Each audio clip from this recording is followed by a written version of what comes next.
Are you ready for it?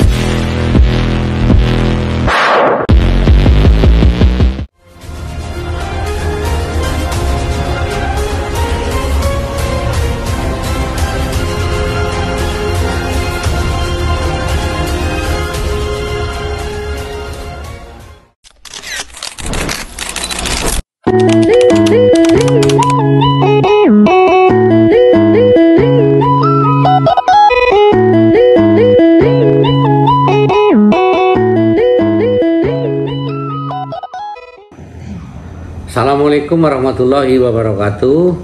Saya Yudhistira Arya Nugraha, Kepala Badan Pusat Statistik Kota Palembang. Ini dalam rangka apa nih? Jadi kami di sini mau memenuhi tugas kepemimpinan, Pak. Jadi bertanya ya, Pak, bagaimana definisi kepemimpinan di saat Bapak menduduki jabatan yang sekarang?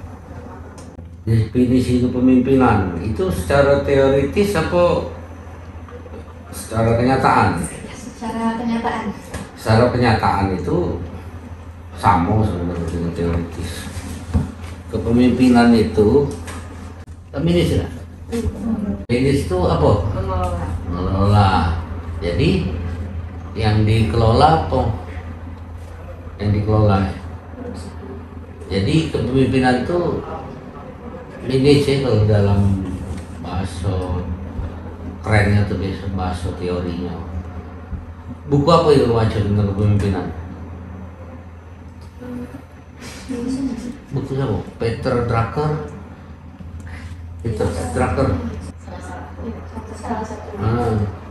Jadi dia tuh kepemimpinan tuh manage, how to manage, bagaimana mengelola yang dikelola apa? Resources, sumber daya apa? Manusia. Salah satunya sumber daya manusia.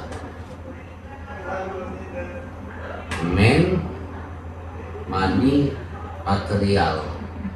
Kalau dalam kepemimpinan baik di perusahaan maupun di kantor pemerintah maupun swasta, manage itu memanage, mengelola sumber daya. Sumber daya itu apa? Dibagi jadi 3. Money, material, 3M. Money, material. Itu uang, orang. Bagaimana mengelola orangnya. Money itu duit. Bagaimana mengelola anggaran. Dan material itu barang. Jadi itu yang di kantor, dalam suatu kantor lah, misalnya kan kantor, kalau perusahaan punya kantor, kalau pemerintahan itu punya kantor, kayak ini yang dikelola tuh ya itu tadi uangnya, duitnya, material, barang itu masuk di barang. Mana ngelola barang itu menjadi cukup umur, tahan lama, harus tertib kan pengelolaan, harus mengelola orang harus tertib. Jadi kalau kepemimpinan itu terkait dengan how to manage 3 resources tadi, 3 sumber daya. Nah itu mengelola ya, itu mengelola. Nah mengelola itu mengajak, kalau orang, bagaimana mempengaruhi orang atau mengajak orang itu supaya nurut sama pemimpinnya untuk mencapai tujuan kantor, tujuan organisasi lah. Apalagi? Terus strategi yang Bapak gunakan untuk memotivasi karyawan yang ada di sini gimana? Banyak. Jadi cara memotivasi itu banyak caranya. Salah satunya yang paling sederhana adalah mengajak itu dengan cara personal approach, misalnya pendekatan. Ada pendekatan itu secara pendekatan penyorganisasian, pendekatan aturan. Mestinya misalnya masuk pegawai jam 7:30 boleh telat. Jadi dihimbau, diajak, disosialisasikan, dijelaskan aturannya seperti ini. Balik jam sekian. Jadi harus disosialisasikan atau dijelaskan baik secara lisan, secara tertulis, aturan yang harus dipatuhi. Ada juga caranya personal approach, pendekatan pribadi. Misalnya kan pegawai banyak di kantor ini, misalnya 64. Beberapa kasus tertentu pimpinan itu harus memanggil secara personal. Jadi misalnya jangan menegur bawahan itu di tempat ramai, dipanggil, diarahkan. Bisa juga mengajak kawan-kawan yang jadi staf atau bawahan kita melalui gathering, ngumpul, jalan-jalan bareng-bareng pas hari libur Sabtu Minggu, jalan bareng ke kampung misalnya, jalan rame-rame. Itu salah satu pendekatan kepada kawan-kawan bawahan kita. Namanya itu salah satunya apa? Approach lah. Approach itu pendekatan kekeluargaan ada juga. Jadi selain kita menerapkan aturan yang kaku dan ketat, kita juga dalam beberapa hal mengajak dengan cara misalnya dengan mengajak sama-sama family gathering, ngumpul keluarga, jalan-jalan. Jadi banyak caranya. Itu yang diterapkan di kantor ini, pendekatan. Pertanyaan selanjutnya, gimana sih cara Bapak untuk memastikan bahwa seluruh tim atau karya Bapak tuh udah menerapkan visi dan tujuan dari BPS itu sendiri? Mudah, kami kan punya yang namanya capaian kinerja, CAKIN. Nah, dari capaian kinerja itu namanya CKP, capaian kinerja pegawai. Ada laporan tuh. Misalnya targetnya gawe siapa nama? Tira ditargetkan gawe bulan ini 10, selesai 90% capaian kinerja pegawai, dan itu mempengaruhi tunjangan kinerja pegawai. Jadi kalau pegawainya kinerjanya rendah, ada duit tunjangan, namanya tunjangan kinerjanya ikut rendah karena bergantung kepada kinerja masing-masing atau kinerja individu pegawai. Jadi itu baik diterapkan. Jadi utang-utangan. Nah, kalau misalnya jadi 90%, oh iya karena dari target 10 selesai 9, berarti tidak mencapai target. Jadi tunjangan kalau yang misalnya cuma Rp10 menjadi tinggal Rp9, lalu tidak tercapai 100%. Jadi itu diterapkan. Jadi yang diterapkan itu adalah sistem aturannya lah ya. Jadi sistemnya lah jalan. Kalau tidak masuk pegawai dipotong 3% tanpa keterangan. Jadi tunjangan kinerjanya berkurang 3%. Kalau tidak masuk selama sebulan berkurang 100%, kan seperti itu. Kalau tidak masuk 45 hari dalam setahun diberhentikan. Jadi seperti itu contoh-contohnya. Jadi sistem, nah sudah diterapkan sistem itu, lalu sistemnya tinggal jalan terus aturan sistem itu. Terus gimana sih cara Bapak untuk berkomunikasi sama karyawan Bapak itu untuk memastikan bahwa karyawan Bapak tuh udah paham betul dengan tujuan dan peran mereka ini? Salah satu cara itu dengan melakukan meeting di kantor ini setiap hari Senin pagi habis apel rapat atau meeting. Nah, rapat itu salah satu agendanya memastikan yang pertama mengevaluasi yang sudah dilakukan. Misalnya kira di target 10, kan sebagai pemimpin rapat, aku tanya, Tira sudah selesai belum target minggu kemarin, sudah deadline lah 10 belum, oh baru realisasinya baru 8. Kenapa 8? Oh duanya ada alasan apa, ini itu Tira jelas catat. Sekaligus juga merancang perkiraan penyelesaian gawe yang ke depan. Kira-kira pertanyaan aku, dua ini selesai tak dalam 2 hari ini, kan seperti itu pemimpin. Oh selesai Pak 2 hari ini, selesai, catat terus pegawai. Jadi dievaluasi sama di rancangan untuk gawe ke depan.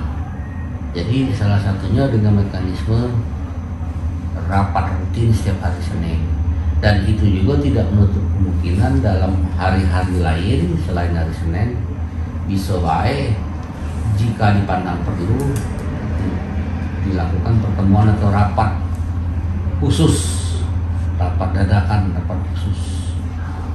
Itu salah satunya.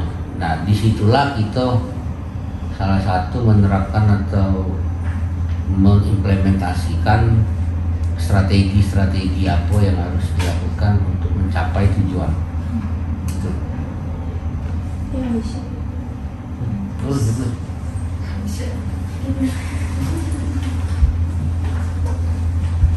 Kan di dalam setiap kantor itu pasti ada konflik antara karyawan. Bagaimana cara Bapak mengatasi konflik antara anggota karyawan itu? Apakah memiliki cara khusus untuk menangani konflik permasalahan tersebut? Iya, kalau ada konflik pribadi, tinggal dipanggil baik yang berkonflik, tinggal dipanggil, dijelaskan bahwa di kantor ini tidak mengurusi yang namanya konflik pribadi. Yang dijalankan adalah aturan di kantor, aturan organisasi. Dijelaskan baik, jadi jangan membawa kepentingan individu di dalam kepentingan organisasi atau kantor, apalagi di pemerintahan kan. Jadi tidak ada celahnya yang berkonflik individu itu dibawa-bawa ke kantor. Itu tidak ada urusannya. Di kantor itu urusannya gawe kau apa, tujuannya apa, sudah selesai. Yang lain-lain itu urusan pribadi, tidak ada dibahas di dalam kantor. Walaupun dalam beberapa hal pimpinan tahu kalau ada yang berkonflik secara pribadi, tapi penyelesaiannya dilakukan pendekatan personal approach. Jadi pimpinan itu manggil, bang tuh ngapa kau di bebala, diunjuk nasihat, ini kantor perlu bala, kamu tuh bakal bersama-sama di kantor ini sampai pensiun umur 58. Berapa umur kamu? Misalnya umur aku 35. Berapa tahun lagi umur 58, 23 tahun lagi. Tidak ada kamu bebala selama 23 tahun. Dan itu tidak bagus memutus silaturahmi. Tidak bagus baik secara agama maupun itu. Jadi penjelasan personal approach itu pendekatan pribadi antara pimpinan dan bawahan. Baiklah, selanjutnya kan di setiap karyawan itu pasti ada yang lebih profesional. Nah, bagaimana cara Bapak mendukung perkembangan profesional karyawan itu agar lebih bagus lagi? Apakah ada pelatihan khusus untuk menunjang pengembangan tersebut? Ada rutin gitu yang namanya, ada diklat kepemimpinan, itu ada di berbagai jenjang. Kemudian ada pelatihan-pelatihan untuk mengupgrade kapasitas pegawai, itu dilakukan mungkin setiap bulan, lebih dari sekali sebulan. Banyak pelatihan-pelatihan itu, dan itu hasil pelatihan itu dilaporkan kepada pimpinan. Jadi dipanggil pelatihan, tiga di pelatihan, hasilnya panggil, hasil pelatihan gaji segini, evaluasi segini, kurangnya di sini. Nah itu kayak dilatih lagi terus. Itu banyak pelatihan kalau di kantor BPS ini. sering pelatihannya. Pertanyaan selanjutnya Pak, bagaimana Bapak mengukur dan mengevaluasi karyawan? Lalu dari hasil evaluasi tersebut, apa tindakan yang Bapak ambil? Iya, salah satunya dengan capaian kinerja bawah. Dan diukur dalam bentuk laporan CKP ya, namanya CKP laporan. Tiap bulan buat laporan CKP mereka. Yang nilainya pimpinan. Jadi buat raportnya tiap bulan. Nah, nilai raport itu menentukan besaran tunjangan dia. Bukan gaji, tunjangan ya. Nah, itu pimpinan yang 90, 80 persentase. Baik, pertanyaan selanjutnya, sebagai seorang pemimpin itu bagaimana Bapak mengukur keberhasilan dalam mengimplementasikan kepemimpinan kepada karyawan? Gampang, secara nyata misalnya yang pertama, ukuran pertama itu capaian kinerja dia. Capaian kinerja dia itu 100 tak misalnya. Itu salah satu ukuran keberhasilan dia. Dalam hal-hal lain selain ada bisa diukur kinerja dia, kegiatan-kegiatan misalnya menjadi panitia, kita memandang sih, misalnya kalau jadi panitia berhasil, itu kan penilaian dari pimpinan. Kegiatan lain diganti, yang ini jadi panitia, ini jadi sekretaris. Dan itu banyak itu kegiatan-kegiatan non teknis kalau masalahnya, kegiatan panitia hari besar statistik, kegiatan hari ulang tahun kemerdekaan, seperti itu. Kembali lagi dalam membahas masalah karyawan Pak, dalam situasi tertentu seperti jika karyawan Bapak merasa jenuh atau demotivasi, adakah kepemimpinan transformasional yang Bapak implementasikan untuk mengatasi masalah tersebut? Aduh, transformasi jalan. Misalnya kalau kan tahu pimpinan itu, oh jadi lagi banyak kegiatan besar, selesai. Setelah selesai dia ada menghadapi kegiatan besar lagi. Nah dia mulai capek dan jenuh. Itulah gunanya pimpinan itu ngajak gathering. Oh Sabtu Minggu kakek kita jalan-jalan ke kampung, ajaklah keluarga, itu namanya family gathering. Itu dalam rangka memecah kebuntuan atau kebekuan, karena mereka sudah ada potensi demotivasi, kurang motivasi.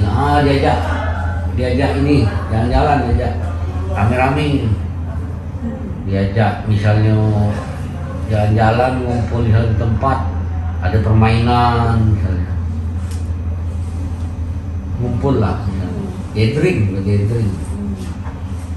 Jika tadi karyawannya dan pastinya Bapak juga mengalami stres dan tekanan mengingat posisi Bapak sebagai pemimpin. Apakah Bapak punya cara khusus dalam mengatasi kondisi tersebut? Apakah sama seperti karyawan-karyawan Bapak, ataukah Bapak punya cara lain?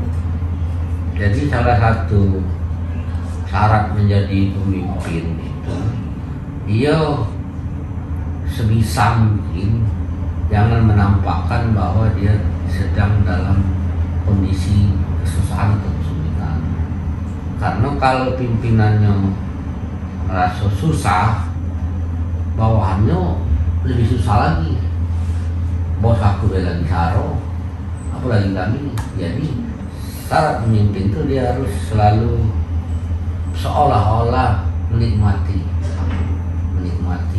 dan tidak menampakkan kesulitan di depan bawahannya, karena berpengaruh secara psikologis kepada bawahannya.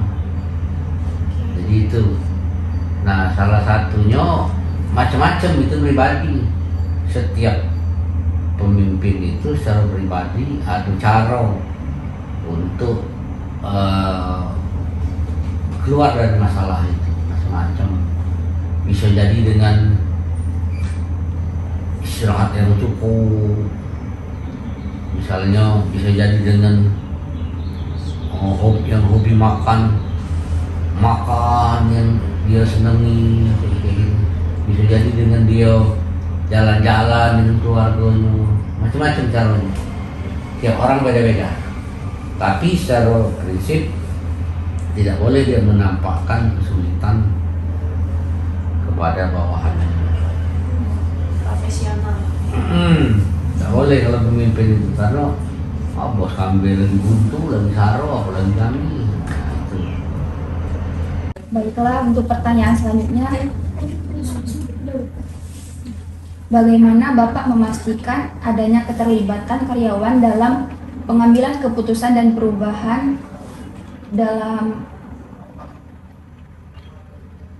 yang signifikan? Perubahan. Yang jelas, pertama pemimpin itu sebelum mengajak karyawannya dia harus menjadi contoh, role model. Misalnya kita harus masuk sebelum 7:30, balik setelah jam 4. Misalnya menerapkan aturan itu kita sosialisasikan, jelaskan kepada pegawai, kita harus melakukan itu dulu. Kita harus gawe sebelum 7:30, balik setelah jam 4. Kita harus menunjukkan dulu, sambil menunjukkan kepada kawan-kawan, ini yang namanya disiplin waktu itu seperti ini. Nah, kita harus tunjukkan dulu. Jadi tidak mungkin ngomong, bos ngomong baik, dia belain kita. Nah, kita harus menunjuk ke diri kita dulu, supaya kita menjadi teladan bagi bawahan kita. Dan memang kalau di pemerintahan ini, untuk menjadi pemimpin itu dia mesti dari bawah, dan dari banyaknya bawahan ini yang terbaik dipilih jadi pemimpin. Nah, biasanya kayak itu kalau di pemerintahan, dia jadi pemimpin karena dia pernah jadi bawahan dan terbaik kayak itu. Nah, biasanya dia menerapkan kasus-kasus, contoh-contoh, menjadi role model maksudnya. Jadi contoh disiplin misalnya. Jelas ke ini nggak ngerti, dia harus tahu, masa pimpinannya nggak tahu. Jadi hal-hal seperti itu. Jadi itu ditunjukkan dulu bahwa dia itu memang punya kapasitas sebagai pemimpin, menjadi contoh atau role model. Itu. Selanjutnya, bagaimana Bapak memandang aspek keadilan dan memastikan karyawan Bapak sudah merasa diperlakukan secara adil, Pak? Iya, kalau dalam hal apa keadilan itu, kalau masalah materi sudah pasti adil kami. Kalau dia telat pegawai dipotong, itu yang motong bukan aku, bukan pemimpin. Aturan ada absen ini fingerprint tapi di handphone, pakai titik koordinat, radius 50 meter dari kantor ini, itu berlaku radius 10 meter, radius 10 meter bisa kalau masuk koordinat kantor absen. Nah, itu aku udah tahu yang telat, yang terlambat. Kakek tinggal aku suruh aja anak buah aku print rekap absen. Nah, itu by system. Ini telat. Tinggal kita panggil. Apa kau telat? Oh, anak aku sakit. Oke, sekali. Kalau dia lah sering berulang-ulang, berarti perlu ditegur. Aku galak telat, kalau sekali karena anak sakit wajar lah. Tapi kalau berkali-kali, masa setiap alasan sakit alasan telat, anak sakit terus misalnya, kayak itu. Nah, kalau memang bila perlu kita jenguk, kita kunjungi anaknya sakit itu, untuk sekaligus dalam hal kita memberikan rasa empati kita sebagai pimpinan juga ngecek apa yang omongan dia. Nah itu salah satu. Nah, terima kasih ya Bapak atas pertanyaan yang sudah Bapak jawab dengan sangat amat baik. Mungkin dari teman-teman udah cukup? Sudah. Baik, terima kasih ya Bapak. Silakan. Menghimbau dan memberikan masukan bagi adik-adik mahasiswa, mahasiswi Fakultas Ilmu Sosial dan Ilmu Politik jurusan Ilmu Administrasi Publik di Universitas Sriwijaya agar senantiasa selalu belajar dengan giat untuk memperoleh hasil yang maksimal yang nantinya bisa adik-adik terapkan baik di dalam kehidupan sehari-hari maupun di dalam dunia pekerjaan kita. Demikian dari saya, wabillahi taufik wal hidayah. Assalamualaikum warahmatullahi wabarakatuh.